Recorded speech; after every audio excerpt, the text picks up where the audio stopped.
ኢራን በኒውክሌር አማራጭ እያስፈራራች ነው ተብሏል። የጨዋታው ህግ ሊቀይር መሆኑ እየተሰማ ነው። በቀጠናው ባለው ውጥረት እየተባባሰ ባለበት በዚህ ወቅት የኢራን ፓርላማ ብሔራዊ ደህንነት ኮሚቴ ቃል አቀባይ ጠቅሶ ፋርስ ኒውስ እንደዘገበው ከሆነ ማንኛውም አዲስ የአሜሪካ ጥቃት ከተፈጸመብን ኢራን በኒውክሌር መርሃ ግብራችን ወይም ኒውክሌር ዶክትሪን ላይ ለውጥ እንደምታደርግ አስታውቃለች። ይህ መግለጫ በቀጠናው ሁኔታ ሌላ አደገኛ ምዕራፍ ሊወስድ ይችላል በሚል ስጋት ፈጥሯል።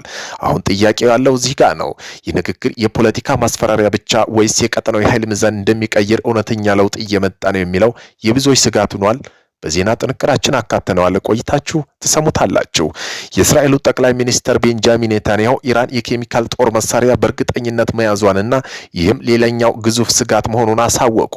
ጠቅላይ ሚኒስትሩ ቤንጃሚን ኔታንያሁ በቅርቡ ከአሜሪካ መገናኛ ብዙሃን ጋር ባደረገው ቃለ መጠይቅ ላይ ይህን ገልጸው አሜሪካ እስራኤል ጥምር ጥቃቶች ኢራን የኒውክሌር አቅም በእጅጉ ማዳከማቸውን ተናግረው ጠቅላይ ሚኒስትር ቤንጃሚን ኔታንያሁ በሰጡት አስተያየትና ሌሎች አዳዲስ መረጃዎች ላይ የሚከተሉት ዋና ዋና ጉዳይ ማየት ይችላሉ። የኬሚካል ጦር መሳሪያ ማስጠንቀቂያ ኔታንያሁ ኒውስ ማክስ ጋር በነበራቸው ቃለ ምልልስ ኢራን አደገኛ ሆኖ የኬሚካል ጦር መሳሪያ እንደያዘች አረጋግጠው ይህ ሁኔታ በዓለም አቀፍ ደረጃ ትልቅ ስጋት መደቀኑን አስረድተዋል። የኒውክሌር አቅም መቀነስ ጋር በጋራ በተወሰደው እርምጃ ኢራን ኒውክሌር መሰረተ ልማቶች ፋሲሊቲ መውደማቸው የተገለጸ ሲሆን ይህ የኒውክሌር ጦር መሳሪያ የማምረት አቅሟን በእጅጉ እንዳዘገየው ጠቅሰዋል።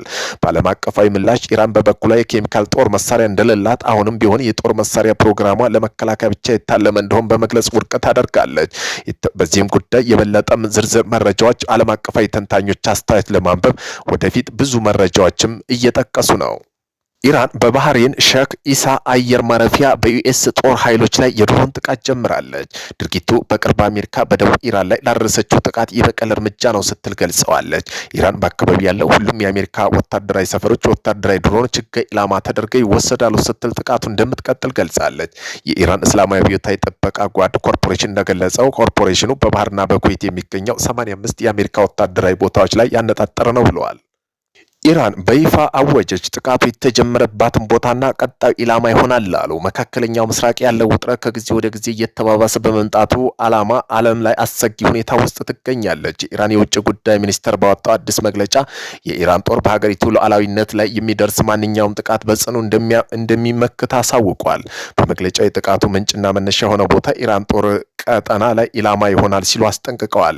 ይህ አቋም ሀገሪቱ ከዚህ ቀደም በነበረ የመከላከያ ስትራቴጂ ወደ ጠበቀና ወደማትጠበቅ እየተቀየረ አካሄድ እያሳየች መሆኑን ያመላክታል። የመካከለኛው ምስራቅ ሀያል የሆነችው ኢራን ዝምታዋን ሰበረች፣ ከባድ ማስጠንቀቂያ ሰጠች። ኢራን ባወጣችው መግለጫ ቀጣይ አጸፋ ምላሽ ከደቂቃዎች ፈጽሞ የተለየና በጣም የከረረ እንደሚሆን አስታውቃለች። ኢራን የአሜሪካ የማይጠገን ስህተት እንደፈጸመች በመግለጽ ለሚመጣው ማንኛውም ውጤት ሙሉ ኃላፊነት እንደምትወስድ አስጠንቅቃለች። ይህ መግለጫ ክልላዊ ውጥረት ከፍ ያደረገ ሲሆን ዓለም አቀፉ ማህበረሰብ ኢራን ቀጣይ እርምጃ ምን ሊሆን እንደሚችል በጉጉትና በስጋት እየተከታተለ ነው። የአሜሪካው ፕሬዝዳንት ትራምፕ ድርድሩ ከዚህ በኋላ አብቅቷል ቢሉም በድርድሩ 300 ቢሊዮን ዶላር ከሳም አንፈልግም የምንፈልገው መበቀል ነው አሉ ኢራናዊዎች። አያቶላ አሊ ካሜኒ ስርዓተ ቀብር የተገኙት ከ20 ሚሊዮን በላይ ኢራናውያን ከአሜሪካ ጋር ምንም አይነት ድርድር የካሳ ክፍያ አንፈልግም፣ የምንፈልገው አባታችን የገደሉት ጠላቶቻችን መበቀል ነው ሲሉ ለመሪዎቻቸው ጠንከር ያለ መልእክት አስተላልፈዋል። የኢራን መሪዎች በበኩላቸው ምላሹ ተወያይተን እናሳውቃቸዋለን በሚል ምላሽ በመስጠት የቴህራን ነዋሪዎች አረጋግተዋል። ነገሮቹ አሁን መልካቸው እየቀያየሩ ነው። አሜሪካ እስራኤልም ድንጋጤ ውስጥ ገብተዋል። ኢራን ውስጥ አንድነት የዓለምን ትኩረት ስቧል። ይህ በእንዲህ እንዳለ ኢራናዎች ቀጠናው ስሜት የተረዱት የአሜሪካ ከኢራን ጋር የተጀመረው የሰላም ድርድር እንዲቀጥልና ኢራናዊ እንዲረጋጉ በፓኪስታን በኩል እየተለማመጠች ነው ተብሏል። የኢራን የውጭ ጉዳይ ሚኒስትር አባስ አራግቺ ዛቻ የኢራንን አቋም አይቀይርም አሉ። የኢራን የውጭ ጉዳይ ሚኒስትር አባስ አራግቺ ከውጭ የሚሰነዘሩ ዛቻና ጫናዎች የኢራን የውጭ ፖሊሲ ወይም ሉዓላዊነት አቋም እንደማይቀይር ገልጸው ሚኒስትሩ በመግለጫቸው ኢራን ብሔራዊ ጥቅሟና ሉዓላዊነትን ለማስከበር ቁርጠኛ መሆኑን ጠቅሰው ከውጭ የሚመጡ የጦር ወይም የፖለቲካ ማስፈራሪያዎች በቴህራን ውሳኔ ላይ ተጽዕኖ እንደማያሳድሩ አስታውቀዋል። አራግቺ ኢራን በቀጠናው ያለውን ውጥረት በዲፕሎማሲ በውይይት መፍታት እንደምትደግፍ በመግለጽ ነገር ግን ብሔራዊ ደህንነት ሉዓላዊነት የሚደርስ ማንኛውም ጫና እንደማትቀበል አስረድተዋል። ተንታኞች እንደሚሉ ከሆነ ይህ መግለጫ መካከለኛው ምስራቅ ያለ የደህንነት ውጥረት በቀጠለበት ወቅት የተሰጠ ሲሆን ቀጣይ የሚካሄዱ ዲፕሎማሲያዊ ውይይቶች የቀጠናው ሁኔታ በእጅጉ ሊወስኑ እንደሚችሉ ይገመታሉ።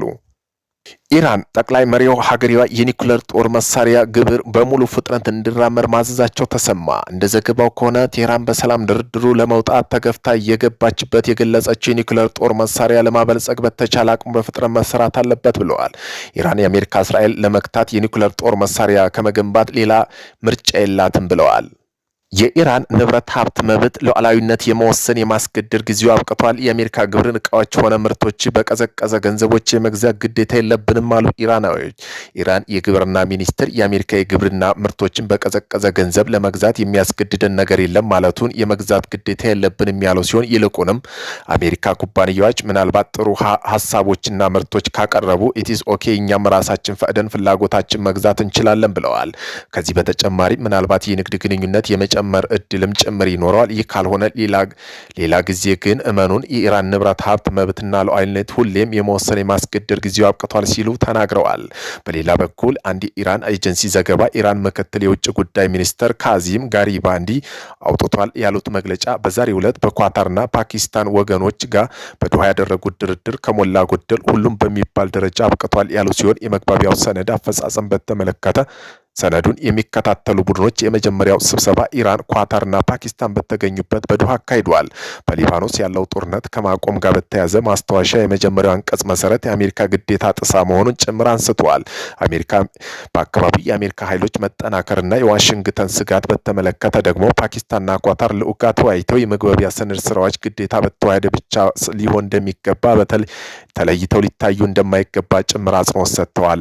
አክለውም እንደ ኢራን ምክትል የውጭ ጉዳይ ሚኒስተር መግለጫ ከታገደው $6 ቢሊዮን ንብረትና ሀብታቸው ከፊሉን በማውጣት በኳታር ባለስልጣን በጉዳዩ በደንብ ተወያይተናል ያሉ ሲሆን ከዚህም በተጨማሪ ደግሞ ከታሰረው $6 ቢሊዮን ከፊሉ ፍላጎት ብቻ መሰረት በማድረግ ዕቃ ለመግዛት አንጠቀምም ጭምር ሁሉም ተወስኗል። የመግባቢያ ሰነዱ አፈጻጸም በተመለከተ ሰነዱ በቅርብ የሚከታተል ቡድን በአስቸኳይ የግንኙነት ጣቢያ ወይም ቦታ ነገር እንዲቋቋም ጭምር ተወስኗል ሲል አክለዋል። ሩሲያ ኮስቲቫቲቭካን በሙሉ ቁጥጥር ስር አውላለሁ ስትል አስታወቀች። ዩክሬን ማስተባበለች።